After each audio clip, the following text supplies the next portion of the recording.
सर्वांना नमस्कार। आज आपण बघणार आहोत मराठी पत्रलेखन।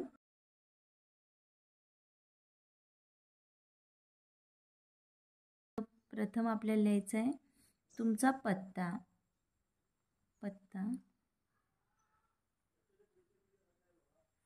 230 नेहरू नगर पुणे। इथं तुम्ही तुमचा पत्ता लिहा। त्यानंतर पुढं इथं दिनांक लिहायची। पत्र लिहिताना जी दिनांक असेल ती दिनांक तुम्ही इथं लिहा। त्यानंतर पुढं पत्र लिहिण्यास सुरुवात करताना प्रिय मित्र, तिथं तुम्ही मैत्रीण असेल तर प्रिय मैत्रीण असं लिहा किंवा प्रिय मित्र रमेश असं लिहिलं तरी चालेल। प्रिय मित्र, सप्रेम नमस्कार, सप्रेम नमस्कार असं लिहून आपण पत्राची सुरुवात करणार आहोत। सप्रेम नमस्कार। आता प्रत्यक्ष आपण पत्र लिहूया। अभिनंदन।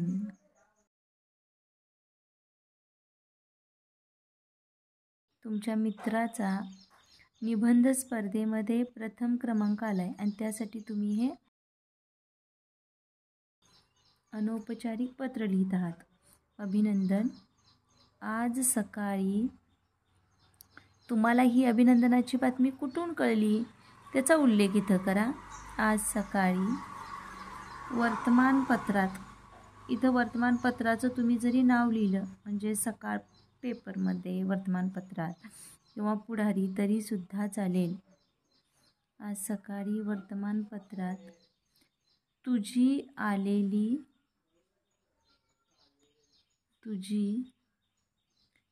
आलेली बातमी वाचली। तुझी आलेली बातमी वाचली। आता ती बातमी काय होती ती थोडक्यात लिहूया एका ओळीत आपण। तुझी आलेली बातमी वाचली। आता बातमी लिहायची। तू जिल्हास्तरीय, कुठलाही स्तर असेल, तालुकास्तरीय असेल, जिल्हास्तरीय म्हणा, राज्यस्तरीय म्हणा, तू जिल्हास्तरीय खुल्या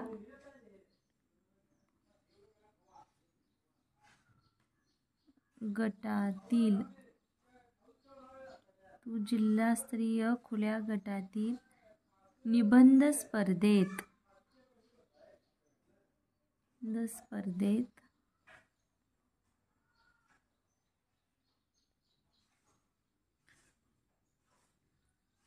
प्रथम क्रमांक मिळवलास। प्रथम क्रमांक मिळवलास।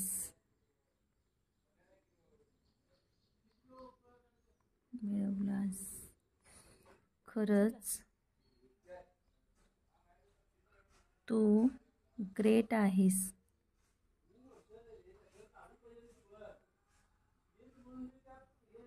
खरंच तू ग्रेट आहेस। शाळेत असतानाही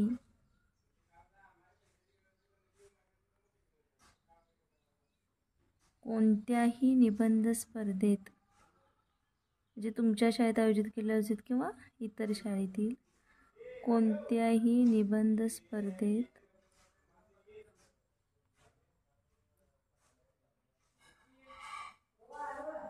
भाग घेऊन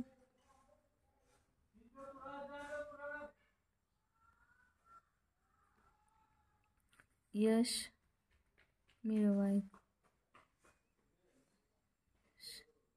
मिळवत असे।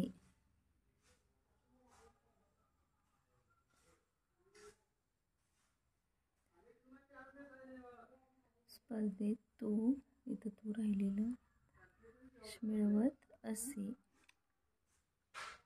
विषयाला अनुसरून तो निबंध कसा लिहितो किंवा तुम्हाला त्याची आवडलेली कोणती गोष्ट आहे ती इथं लिहा।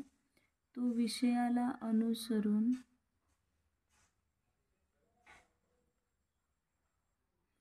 खूप साध्या सोप्या भाषेत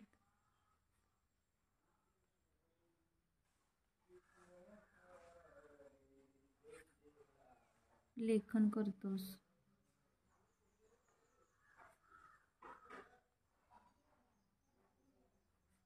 लेखन करतोस.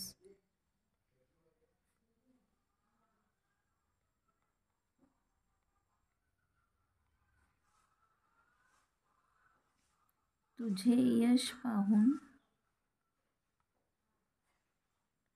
मला खूप आनंद झाला आहे. मला खूप आनंद झाला आहे.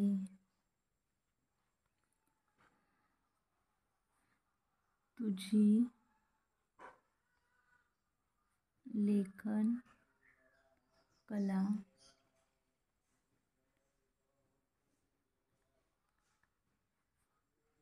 अशीच जप.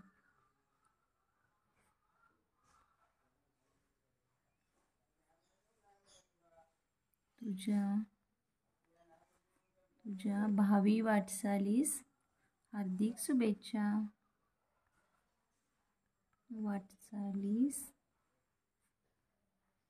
हार्दिक शुभेच्छा.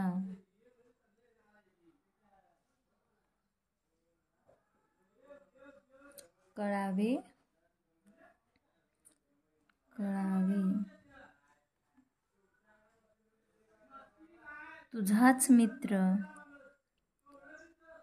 तुझाच मित्र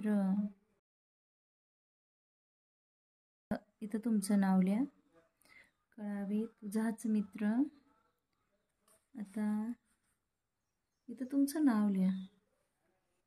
तर अशा प्रकारे आज आपण हे अभिनंदनपर पत्र पाहिलं आहे. मित्रांनो, तुम्हाला हे पत्र कसं वाटलं हे अवश्य कमेंट करा आणि अशाच प्रकारच्या नवनवीन व्हिडिओसाठी आमच्या स्नेहांकुर देशमुखला सबस्क्राईब करा.